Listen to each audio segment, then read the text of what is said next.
Bismillahirrahmanirrahim. Assalamualaikum warahmatullahi wabarakatuh. Alhamdulillahirabbil alamin wa bihi nasta'inu ala umuri dunya waddin. Asyhadu an la ilaha illallah wahdahu la syarika lah wa asyhadu anna Muhammadan abduhu wa rasuluh al-mab'uts rahmatan lil alamin. Allahumma shalli wa sallim wa barik ala nabiyyina Muhammadin sayyidil awwalin wal akhirin wa ala alihi wa sahbihi wa man sara ala nahjihi ila yaumiddin, amma ba'd. Wa qala Allah ta'ala fil Qur'anil Karim, a'udzu billahi minasy syaithanir rajim, bismillahirrahmanirrahim. Qul hal yastawi alladhina ya'lamuna wal ladzina la ya'lamun, innama yatadhakkaru ulul albab. Wa qala Rasulullah sallallahu alaihi wasallam, man yuridillahu bihi khairan yufaqihuhu fid din. Hadirin jamaah salat maghrib Masjid Baitur Rahman yang dirahmati Allah, segala puja dan syukur senantiasa kita panjatkan pada Allah Subhanahu wa taala atas karunia dan limpahan rahmat serta nikmat-Nya pada kita semuanya. Pada malam hari ini kita masih dalam keadaan sehat walafiat, dalam keadaan iman dan Islam, bisa menjalankan salat maghrib secara berjamaah. Semoga amal ibadah kita diterima oleh Allah Subhanahu wa taala. Salawat serta salam semoga senantiasa tercurah kepada junjungan kita Nabi besar Muhammad sallallahu alaihi wasallam. Insyaallah kita akan melanjutkan kajian kitab fikih Bulughul Maram. Kita sampai pada pembahasan tentang adzan. Ya, pada pertemuan sebelumnya ada beberapa hadis yang kita bacakan, atau hadis yang pertama terkait tentang masalah adzan. Mungkin sekedar mereview sedikit ya tentang bab adzan, bahwasanya disyariatkannya adzan ini setelah Rasulullah dan kaum muslimin hijrah ke Madinah. Artinya sholat yang dilakukan sebelum itu ini tanpa dikumandangkan adzan ya. Kemudian para sahabat berkumpul dan bermusyawarah bagaimana tata cara untuk memberikan informasi kepada umat Islam tentang datangnya waktu sholat, sehingga kemudian para sahabat pun memberikan usulan bagaimana kalau dibunyikan lonceng, kemudian bagaimana kalau ditiupkan trompet dan seterusnya, sampai kemudian bagaimana kalau dinyalakan api ya dan seterusnya. Tapi kemudian Rasulullah tidak menerima semua usulan itu, sampai kemudian sebagian sahabat bermimpi, yaitu ada dua sahabat, Abdullah bin Zaid dan Umar bin Khattab, sampai kemudian terjadilah syariat adzan ya. Padahal adzan ini hal yang penting ya dalam syariat Islam dan merupakan bagian dari syiar. Tapi kenapa kemudian tata cara ataupun pensyariatannya itu melalui mimpinya para sahabat? Kita sudah jelaskan hal itu ya dari sekalian pada pertemuan sebelumnya, hikmah dan alasan kenapa syariat adzan ini justru melalui mimpi para sahabat yang kemudian dibenarkan oleh Rasulullah SAW. Tidak langsung seperti halnya syariat sholat, misalnya malaikat Jibril datang pada Rasulullah mengajarkan tata cara sholat, termasuk waktu-waktu sholat ya. Malaikat Jibril itu selama 2 hari ya memberikan pelajaran pada Rasulullah tentang waktu sholat. Kenapa tidak demikian ya? Kita sudah ulas sedemikian rupa ya. Di antara hikmahnya itu ada sekalian, karena di dalam adzan itu ada penyebutan nama Rasulullah ya.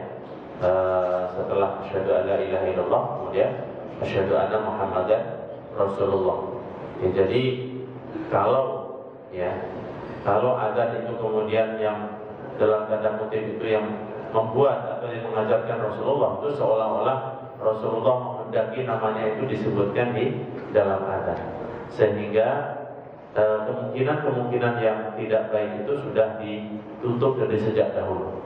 Karena nanti akan ada orang-orang yang punya komentar-komentar yang barangkali tidak tepat ya, yang mengkritisi dan seterusnya. Lihat Muhammad nabinya ingin disanjung dalam setiap adzan dan seterusnya. Tapi kemudian syariat ini justru melewati mimpi sahabat dan kemudian dibenarkan oleh Rasulullah. Dan memang secara teks Al-Quran ya, memang nama Rasulullah itu disandingkan di nama Allah Subhanahu wa taala dalam surat Al-Insyirah ya, warafa'na laka dzikrak, dan sungguh kami akan mengangkat kamu wahai Muhammad dalam sebutan. Ya, sehingga nama Nabi Muhammad itu disandingkan yang disebut setelah nama Allah Subhanahu wa taala, di antaranya adalah di waktu azan ya. Kemudian dari sekalian, hadis yang berikutnya terkait bab azan juga, hadis yang kedua ya, hadis yang kedua ini masih mirip-mirip ya tentang syariat azan ya, bahwasanya azan ini secara umum jumlahnya adalah syaf'u itu genap ya, genap. Adapun kalau iqamat itu ganjil. Jadi kalau azan itu genap, kalau iqamat ganjil, kecuali lafaz qad qamatis shalah itu disebut 2 kali. Tapi mungkin keluar pertanyaan, itu kan Allahu Akbar 2 kali juga. Jadi kan kalau azan itu takbirnya 4 kali ya. Allahu Akbar itu dianggap satu redaksi begitu. Sehingga 4 kali ini adalah ibaratnya 2 redaksi. Sehingga dalam qomat itu disebut sekali saja. Sekalinya itu seperti apa? Allahu Akbar, Allahu Akbar. Ya, sehingga dalam qomat itu sekali, kecuali lafaz qad qamatis shalah itu disebut 2 kali. Sehingga memang ada sebagian ulama yang kemudian mengambil kesimpulan kalau qomat itu sekali maka takbirnya sekali saja. Di beberapa tempat ada sekalian ya,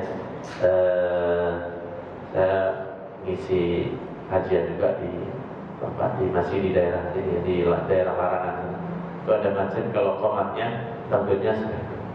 Allahu Akbar, asyhadu an la ilaha illallah, asyhadu anna Muhammadar Rasulullah, hayya 'alas shalah, hayya 'alal falah, qad qamatis shalah, qad qamatis shalah, Allahu Akbar, la ilaha illallah. Ya, karena berdasarkan zahir hadis ini, kalau adzan itu genap, kalau iqamat itu ganjil ya, sekali, kecuali lafaz qad qamatis shalah. Cuman sekali lagi penjelasan genap ganjilnya ini kalau terkait takbir, karena takbir itu ada 4 lafaz ya, maka 2 lafaz itu dianggap satu ucapan ya. Allahu Akbar, Allahu Akbar, gitu ya dari sekalian. Tapi bagaimanapun ini dalam tradisi keilmuan fikih itu ada pandangan yang demikian. Sehingga seandainya nanti hadirin sekalian menjumpai di beberapa masjid ada praktek seperti itu ya, jangan kemudian ini adat apa lagi, nah ini Islam apa lagi. Tidak harus gumun ya.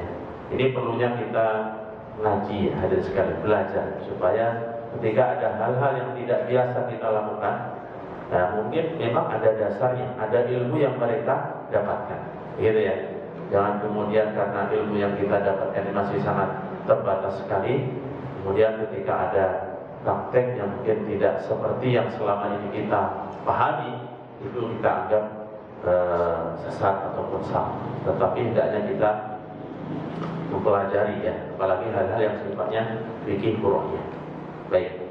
Itu tentang syariat adzan secara umum ya. Kemudian hadis yang berikutnya tentang jumlah adzan itu genap, kalau iqamat itu ganjil. Kemudian hadis yang berikutnya hadirin sekalian ya, dari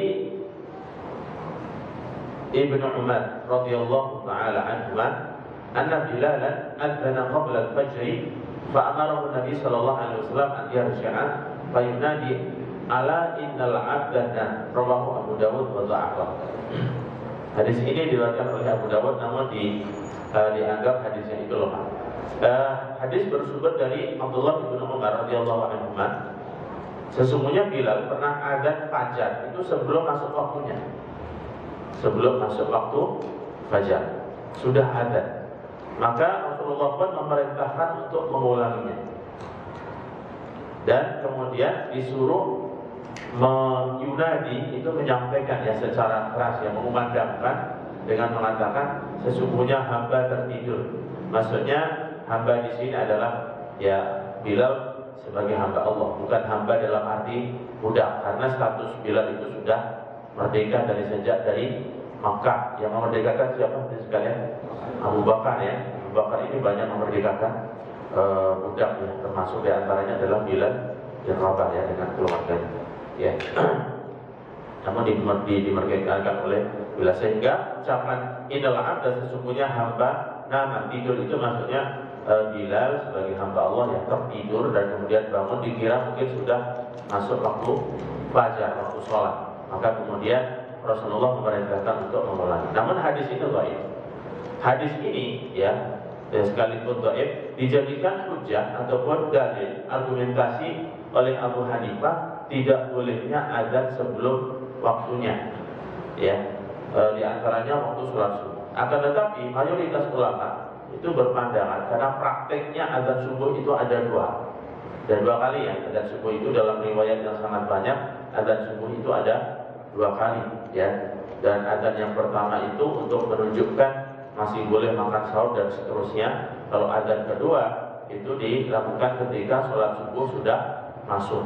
Ya, azan pertama itu dikumandangkan oleh Bilal, azan kedua masuknya sholat subuh itu dikumandangkan oleh Abdullah ibnu Umi Maktum, seorang sahabat yang buta, tidak bisa melihat, sehingga ketika masuk sholat subuh itu sudah, waktu subuh itu sudah datang, maka para sahabat mengatakan asbahat ya, subuh telah masuk, baru berdasarkan itulah Abdullah ibnu Maktum mengumandangkan azan ya. Namun dalam beberapa riwayat ya, ada disebutkan kalau Abdullah ibnu Maktum ini azannya azan yang pertama, Bilal azan yang kedua. Sehingga berdasarkan riwayat ini, para ulama berusaha untuk mengambil jalan tengah ya, menghimpun dari beberapa riwayat bahwasanya tugas Bilal dan Abdullah ibnu Maktum dalam sholat subuh ya, azan sholat subuh ini kadang bisa saja digilir. Kadang Abdullah ibnu Maktum yang pertama, kemudian Bilal yang kedua, atau sebaliknya ya. Dan dalam azan subuh ini ada juga tambahan lafaz, yaitu as-sholatu khairun minan naum ya, as-sholatu khairun minan naum, sholat itu lebih baik daripada tidur ya. Dan ini dikumandangkan oleh Bilal waktu itu ya, yaitu ketika azan pertama yang maksudnya ingin membangunkan orang-orang yang tidur supaya sholat malam, dan bagi yang mau sahur begitu ya. Maka Rasulullah mengatakan ij'aluha fi adzanil fajr, jadikanlah dia pada azan fajar ya, sehingga menjadi bagian dari azan yang pada sholat fajar ya. Ini azan yang kita kenal ya dalam lingkungan ataupun tradisi masyarakat muslim ya, muslim yang sunni ya. Kalau yang kelompok ada muslim Syiah ya, Syiah ini adanya ya ada perbedaan ya. Yang saya tahu, pernah mungkin hadirin sekalian bisa melihat di YouTube itu sangat banyak ya, bagaimana azan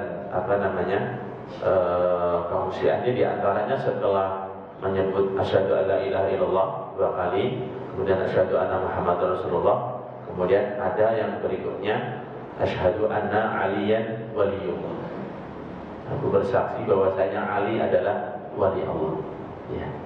Nah, ini karena kita tahu orang-orang Syiah ini pecinta Ahlul Bait ya. Kita pun Ahlus Sunnah juga mencintai Ahlul Bait ya.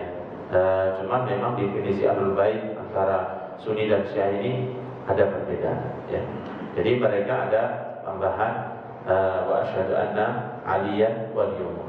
Kemudian setelah hayya 'alas shalah dan hayya 'alal falah, ini kalau yang pernah saya lihat ya, saya dengar, itu ada lafaz lain, yaitu hayya 'ala khairil 'amal, mari kita berbuat kebaikan ya. Wallahu a'lam ya, dasar mereka ada tambahan seperti itu ya.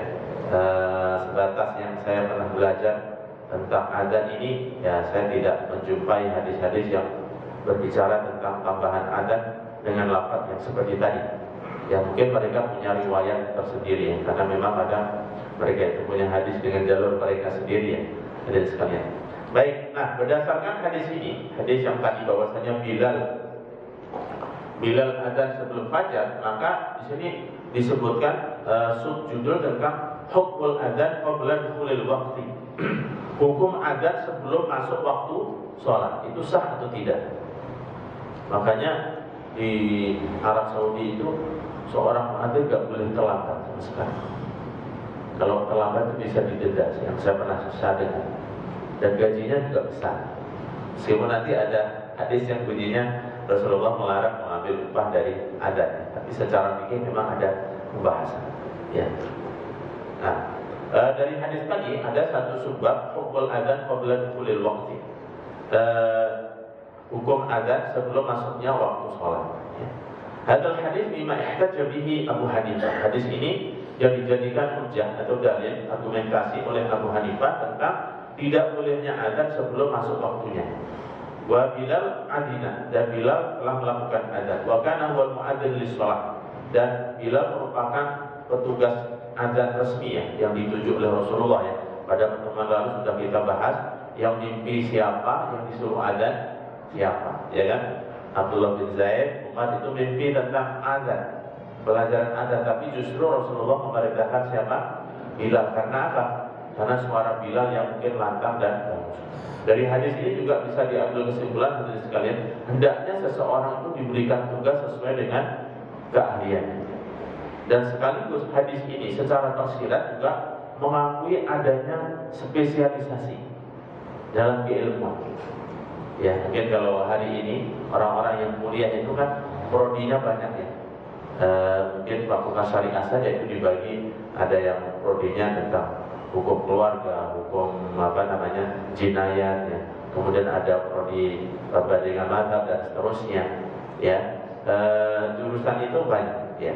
Nah, ini secara tersirat sebenarnya pada masa Rasulullah pun juga diakui ya, keahlian seseorang itu diakui. Tidak semua orang itu punya keahlian yang sama. Bahkan dalam satu hadis, idza usidal amru ila ghairi ahlihi fantadhiris sa'ah. Jika suatu urusan itu diserahkan kepada bukan ahlinya, maka tunggulah kiamat. Maksudnya akan hancur gitu. Urusan itu akan tidak terlaksana secara baik. Nah, Bilal itu tukang adzan resmi ya. Faidah di adzan ini waqa'a qabla tahaqquqi tulu'il fajar. Akan tetapi adzan yang dikumandangkan itu sebelum masuknya waktu fajar. Maka Rasulullah pun memerintahkan untuk mengulanginya dan menyampaikan kepada orang-orang dengan suara lantang, ala innal 'abda qad sungguh ya, ketahuilah sesungguhnya hamba tertidur. Jadi adzannya itu dilakukan tanpa memastikan masuknya waktu tadi sholat subuh. Dia pikir mungkin sudah masuk waktu sholat subuh. Artinya Rasulullah memerintahkan Bilal untuk menyampaikan kepada umat Islam adzannya itu dilakukan sebelum waktu sholat subuh. Hadis ini yang tadi sudah saya sampaikan, pernyataan Bilal yang innal 'abda, sesungguhnya hamba itu maksudnya hamba Allah ya, bukan hamba dalam arti budak ya. Wa idza kana qad nama fa yakunu qad ghafila an ta'yinil waqti. Ketika disebutkan sesungguhnya hamba tertidur, maka orang yang tidur itu bisa saja tidak sadar tentang waktunya masuknya waktu sholat. Wal adzan bil waqti bidiqqah. Ya, dan adzan itu memerlukan ketelitian ya, ketajaman dalam menetapkan waktu ya, tidak boleh sembarangan ya. Para ja'aliyah 'ala an-nas bihadza, sehingga Rasulullah memerintahkan untuk mengulang dan memberitahukan kepada manusia, pada orang-orang ya. Li'anna adzan sayughiru man yusalli fil buyut. Karena adzannya Bilal ini akan membuat orang-orang yang sedang sholat malam mungkin akan terganggu ya. Wa man yuridu siyam an ta'am, begitu juga orang yang mungkin sedang sahur akan terganggu dengan adzan ini jika sudah masuk waktu fajar. Falamma yu'allimu bi annahu qad wa anna al-adzan al-awwal ja'a fi ghairi waqtihi yastati'u as-sha'im an ya'kul wa yu'idu alladhi shalla salatahu.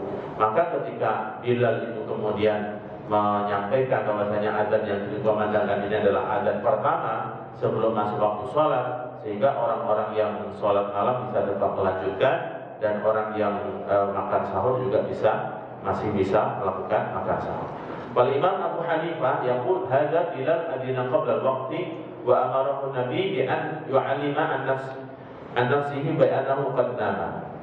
Idzan Bilal ma kana yu'adzin illa fil waqti, walakin as-sunnah athbatat anna Bilal kana yu'adzin qabla al-waqti walladhi yu'adzin bil waqti innama huwa ibnu ummi maktum.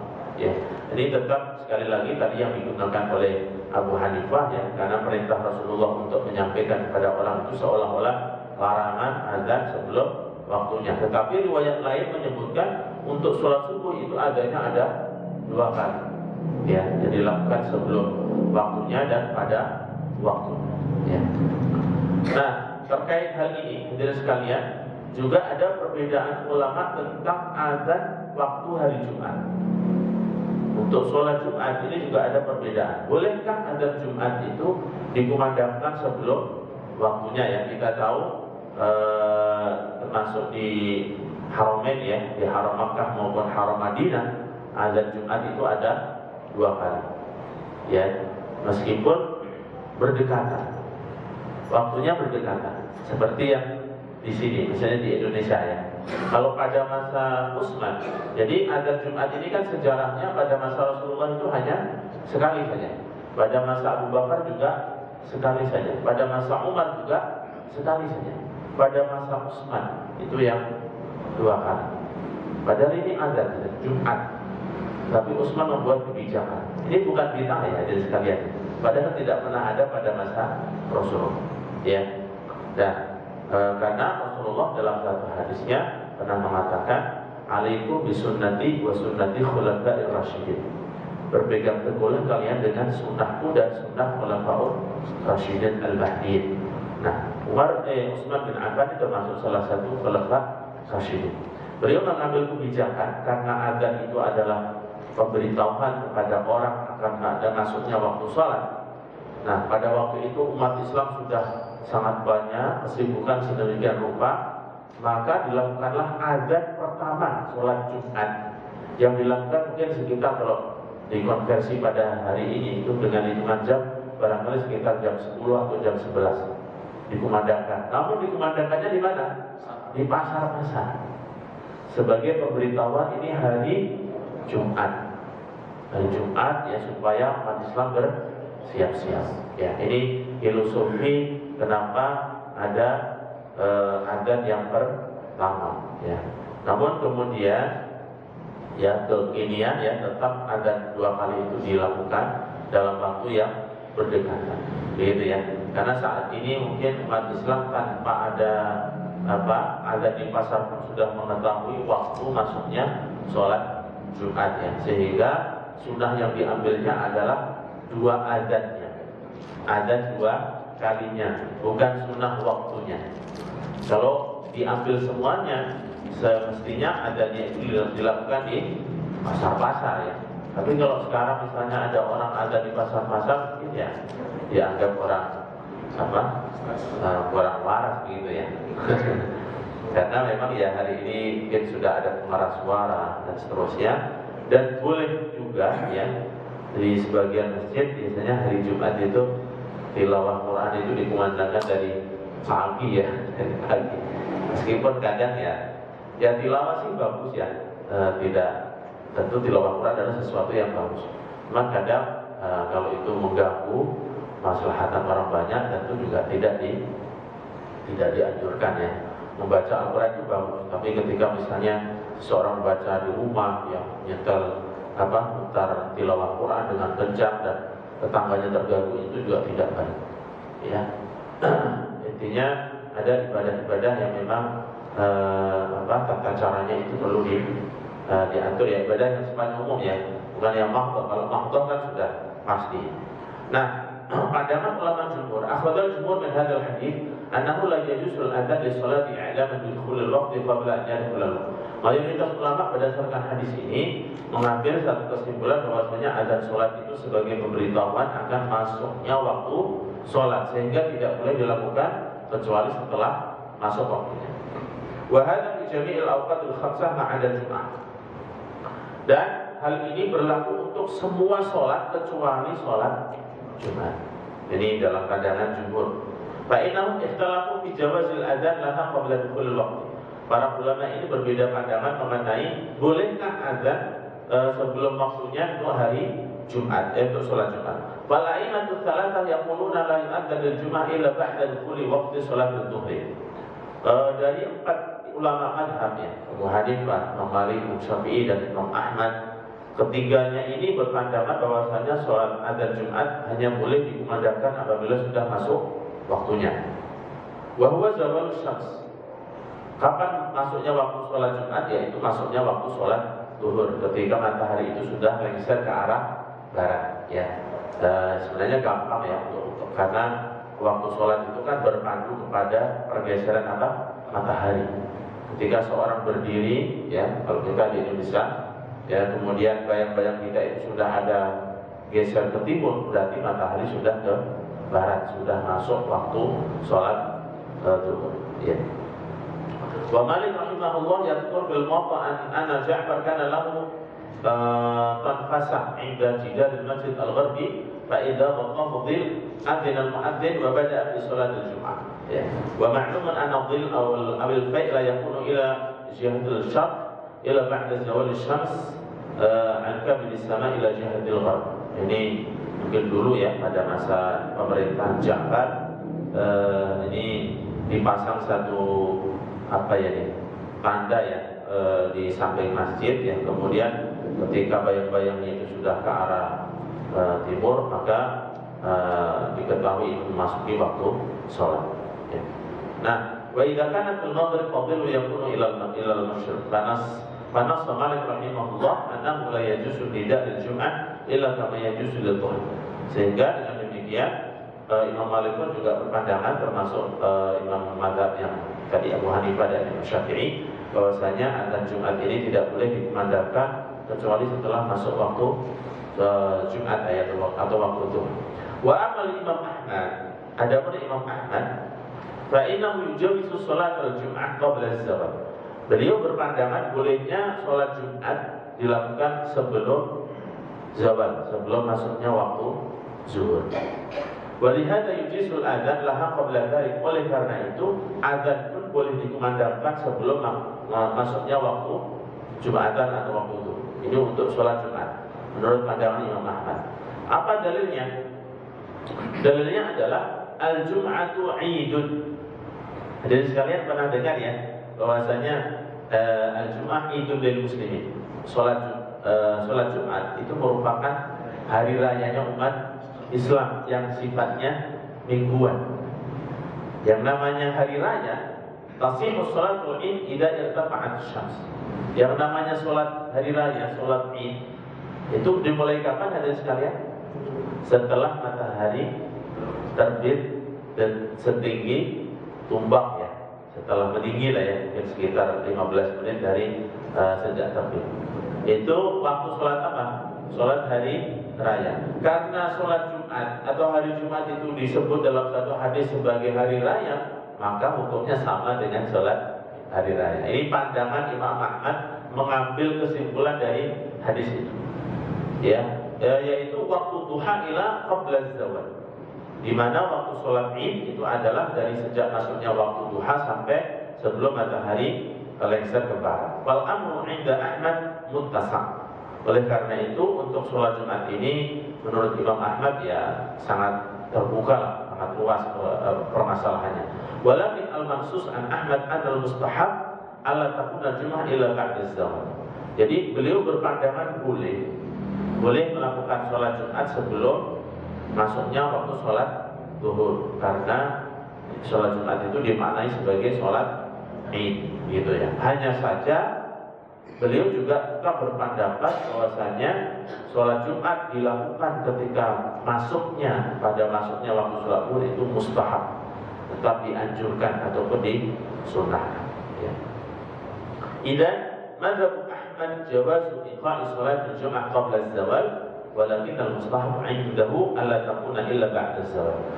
Jadi kesimpulannya untuk mazhab Imam Ahmad, sholat Jumat itu boleh dilakukan sebelum masuknya zawal ya, tadi mulai dari masuknya waktu duha sampai sebelum zuhur, namun tetap dianjurkannya, disunahkannya adalah ketika sudah masuk waktu sholat zuhur. Wa bihadza yattafiqu ma'al jumhur. Oleh karena itu kesimpulan ini juga sesuai dengan pendapat mayoritas ulama. Hanya saja kalau tadi mayoritas ulama itu hukumnya wajib, sholat Jumat itu harus setelah masuknya waktu sholat zuhur. Adapun Imam Ahmad sifatnya itu mustahab, tapi sama-sama beliau dianjurkan setelah masuk sholat zuhur.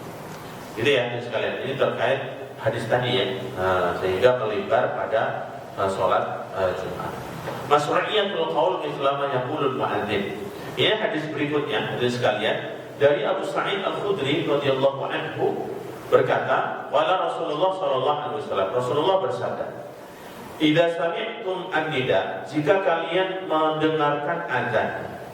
Jadi azan ini bisa bahasa Arabnya bisa azan, bisa nida. Nida itu sebenarnya panggilan, ya.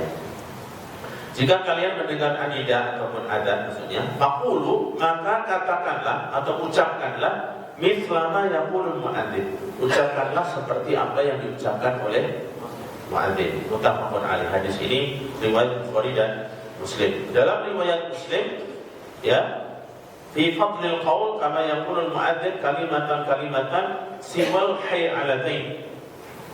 Ya.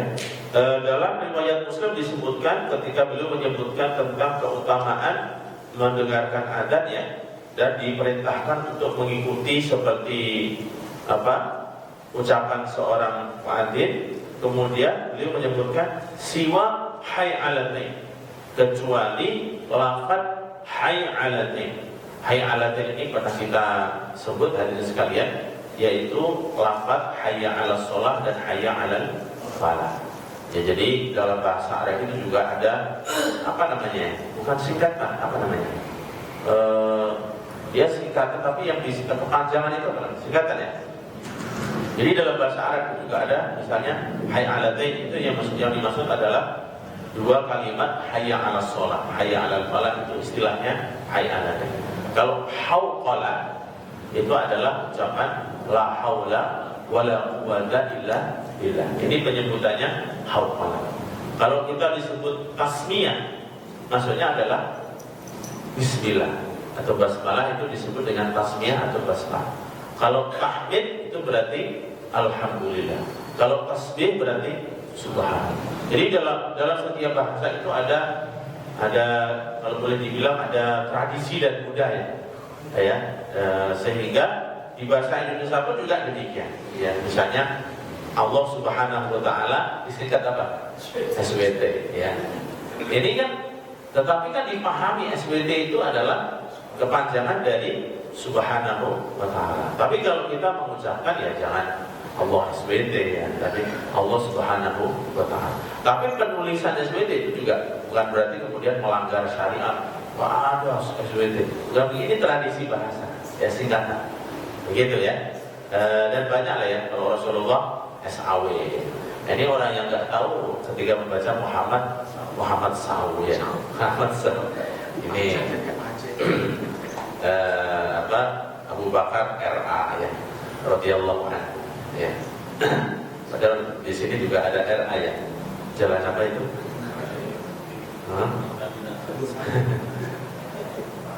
HR juga ada. HR itu kan hadis riwayat. Ya, kalau di sini ada HR Rasul Nasai. Biasanya kalau di kitab hadis kan HR Bukhari, HR Muslim. Itu maksudnya hadis riwayat Bukhari, hadis riwayat Muslim. Di sini ada HR Rasul Nasai. Hadis riwayat Rasul Nasai. Bukan begitu, ya. Itu istilah berbeda. Maksudnya di dalam setiap bahasa itu ada singkatannya, hadirin sekalian. Dan ini sesuatu yang boleh-boleh saja asalkan memang resmi dan dipahami oleh bersama bahwasanya itu adalah mempunyai makna tertentu. Ya, dalam bahasa Arab pun juga ada. Mungkin pernah saya sebutkan, ya. Ada 4 nama sahabat yang semua namanya itu Abdullah. Maka disebut dengan istilah Abadilah, yaitu Abdullah bin Umar, Abdullah bin Abbas, Abdullah bin Mas'ud, dan Abdullah bin Amr bin As. 4 sahabat ini kalau kita belajar ilmu mustalahul hadis, ini ada misalnya perawi Abadilah. Ini maksudnya adalah 4 sahabat yang namanya Abdul. Gitu, ya, sekalian. Baik. Hadis ini, ya, mungkin menimbulkan pertanyaan hadirin sekalian. Kenapa kita ada seorang yang azan, kemudian kita diperintahkan untuk menirukan? Bukankah kita sudah mendengarkan dan azan juga ditujukan kepada kita, gitu, ya kan? Tukang azan itu mengumandangkan azan untuk memberitahukan kepada umat Islam datangnya waktu sholat dengan lafaz-lafaz yang tadi. Nah, di sini juga disebutkan hadirin sekalian, alasan kenapa hal itu diperintahkan. Hal ini bisa dilihat dari dua sisi ya, dari dua sisi. Yang pertama adalah ma'anil adzan, tentang makna adzan. Ya, ini supaya seseorang itu ketika mendengarkan adzan yang ditujukan untuk memanggil, kemudian dia menirukan, itu supaya mendalami makna adzan. Karena lafaz adzan ini luar biasa. Ya, di dalamnya kalimat thayyibah, yang lafaz tauhid dan seterusnya, mengisahkan Allah Subhanahu wa taala. Bahkan diawali dengan takbir, ya, Allahu Akbar. Sehingga ketika seseorang mendengarkan lafaz Allahu Akbar, sementara dia mungkin dalam dirinya itu punya kelebihan dan seterusnya, supaya manusia itu merasa kecil, ya, tidak ada apa-apanya di hadapan Allah Subhanahu wa taala. Ketika di alam kehidupannya dia menyaksikan sesuatu yang luar biasa, ya, sesuatu yang istimewa, tetapi ketika mendengarkan takbir, maka kita mengakui bahwasanya yang maha besar dari yang besar itu adalah hanya Allah Subhanahu wa taala. Oleh karena itulah kita diperintahkan untuk mengikuti apa yang diucapkan oleh siapa? Sang muadzin. Yang kedua, ini juga mirip-mirip ya maknanya. Ketika seseorang mendengarkan adzan, itu kan biasanya dalam kesibukan yang beragam, begitu ya. Ketika sholat subuh masih dalam keadaan tidur, adzan zuhur dia sedang bekerja, adzan asar juga demikian, adzan maghrib bisa mungkin sedang makan dan seterusnya. Mungkin dia dalam kondisi apapun, tetapi dengan mengucapkan ini, maka kesibukan apapun hendaknya kita memenuhi panggilan atau undangan Allah Subhanahu wa taala dari yang maha besar. Sehingga penyebutan lafaz adzan itu pakai akbar, bukan kabir. Kalau kabir itu apa? Besar. Tapi kalau akbar itu ya paling besar, maha besar gitu ya. Sehingga dari sinilah yang mungkin makna yang kedua juga, ketika seseorang mungkin di padang sahara ataupun di tempat yang dia sedang tadabbur alam, melihat keagungan ciptaan Allah Subhanahu wa taala, alam semesta ini, dan adzan itu juga waktu sholat, ya, waktu sholat itu mengikuti peredaran matahari.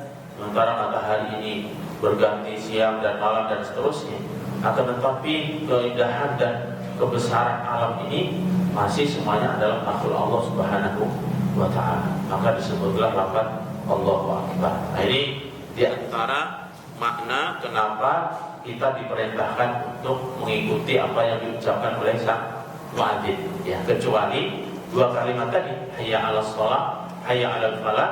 Ini kita diperintahkan untuk mengucapkan la haula wala quwata illa billah. Ini juga sekaligus sebagai bentuk bagaimana kita manusia itu, sekalipun di saat itu kita sehat, ya, dan sekalian mendengarkan adzan sehat, ya, tapi tetap kita diperintahkan untuk bisa menjalankan sholat itu ucapkanlah la haula wala quwata illa billah. Banyak sekali orang-orang yang berangkat ke masjid, mungkin belum sampai masjid meninggal dunia. Bahkan mungkin beberapa waktu yang lalu, ya, seorang khotib Jumat yang sedang berkhutbah dan mau selesai kemudian akan memimpin sholat Jumat, tetapi meninggal dunia. La haula wala quwata illa billah. Ini sebagai sebuah ucapan bagaimana pengakuan kita tentang kekuasaan Allah Subhanahu wa taala. Kemudian juga untuk sholat subuh ini kan ada at-taswib. Taswib itu pembenaran, ya. Taswib itu yang as-sholatu khairum minan naum. Apa yang harus dibaca?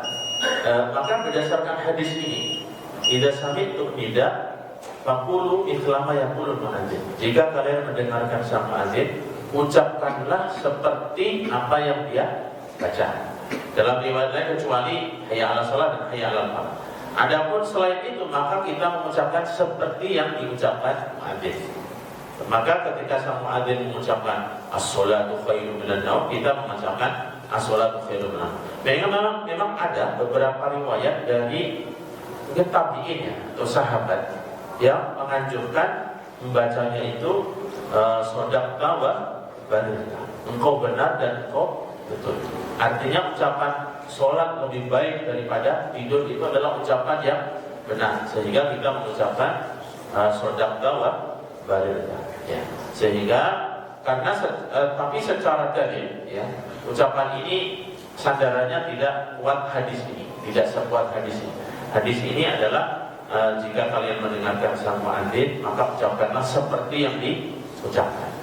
Namun sebagian yang lain karena ingin menggabungkan hadis ini dengan riwayat tadi, maka kita dianjurkan mengucapkan setelah as-sholatu khairun minan naum, kita mengucapkan as-sholatu khairun minan naum, kemudian kita tambahkan shadaqta wa barirta, sehingga menghimpun antara hadis dengan riwayat tadi, ya.